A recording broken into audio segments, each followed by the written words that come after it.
Greetings and welcome. My name is Selena Belisle, and I'm the founder and one of the prenatal massage instructors here at CE Institute.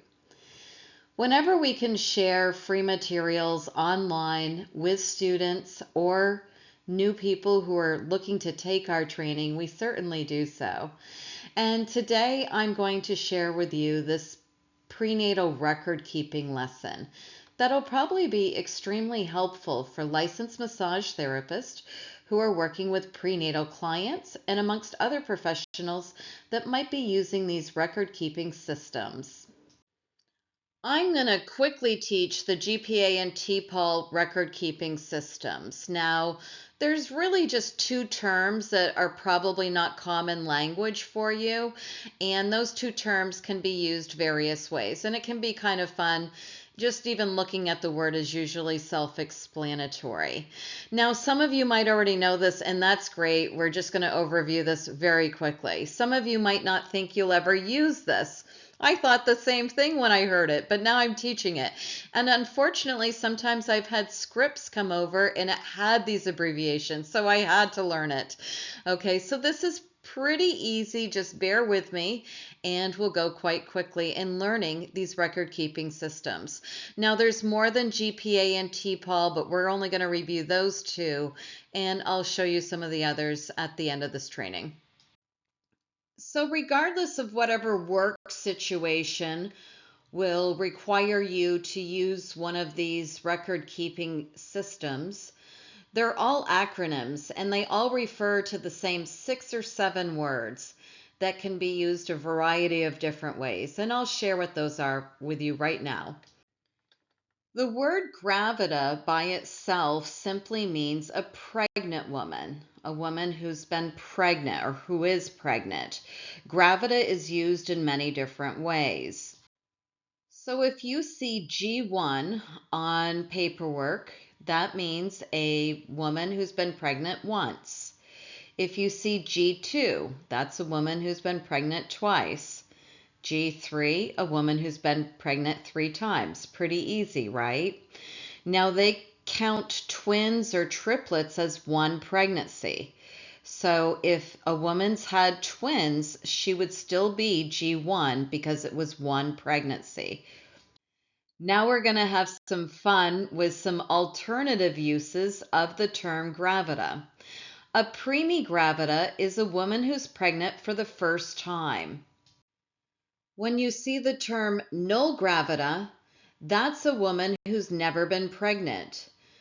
They can also be referred to as gravida 0 or G0.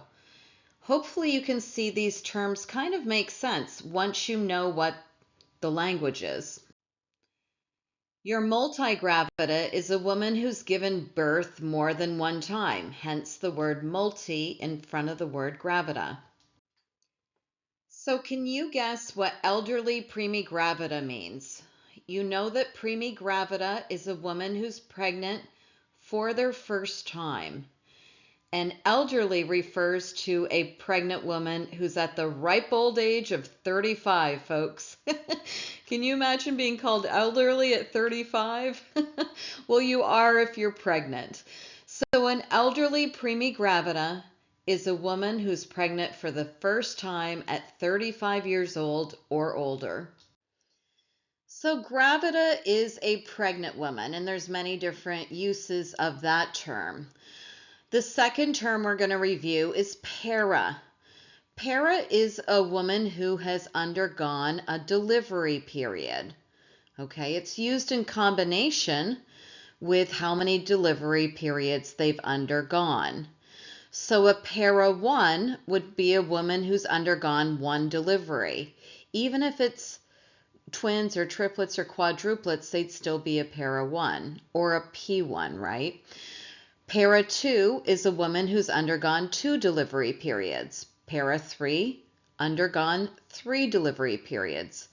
So a woman who's given birth to triplets would be a P1. It's how many delivery periods they've experienced. So can you guess what a preemie para is? It's similar to preemie gravida. It's a woman who's giving birth for the first time. So that's what premipara means with the term para, and it's also referred to as premiparis.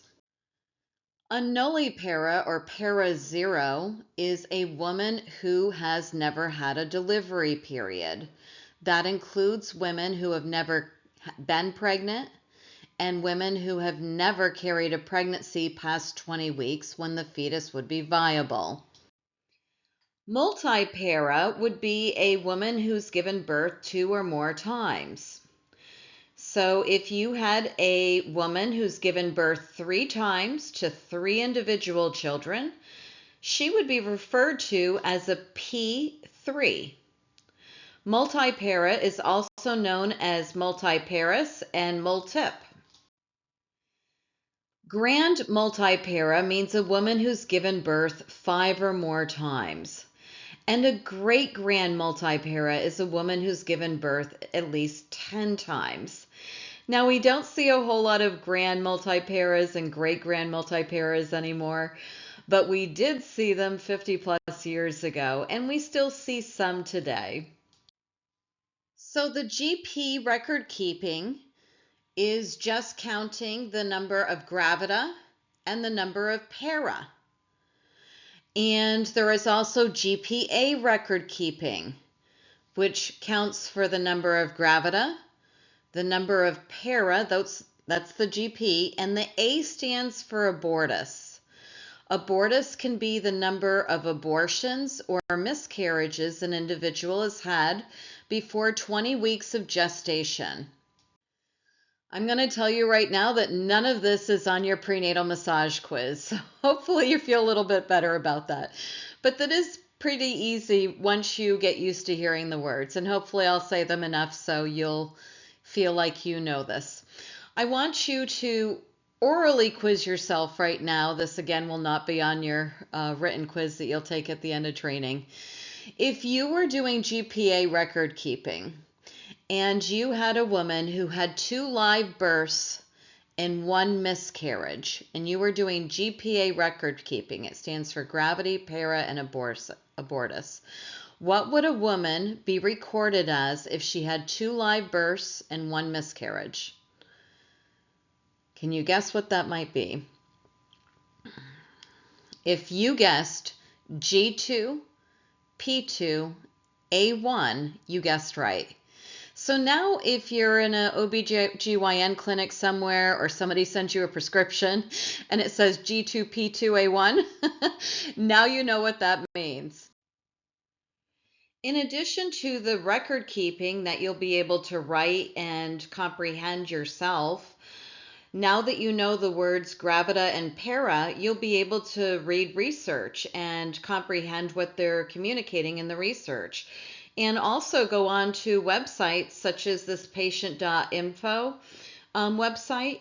They have information of risks associated with null para, multipara, grand multiparity, and more. So gravida and para may be the only 2 terms you've never heard of or used. Some of you may have, but most of you probably haven't.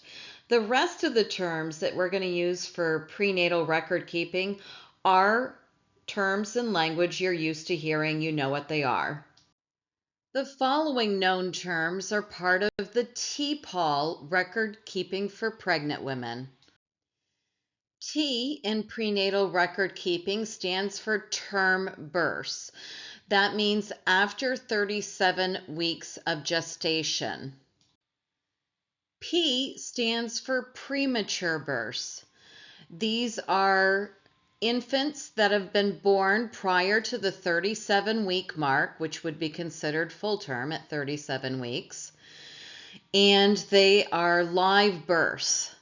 They were delivered and they lived. Okay, so that's what P stands for, is premature births, where the infant has lived before 37 weeks gestation. So while the letter P for para or premature means something different between the GPA prenatal record keeping system and the TPAL record keeping system, means the same thing. A means abortus or miscarriage before 20 weeks gestation. And the final letter L in the TPAL record keeping system means living children.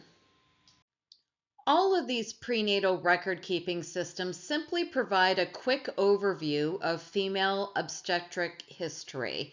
So people don't have to write out, 6 living children, 7 live births, all this other stuff. They can just use abbreviations and it works quite well.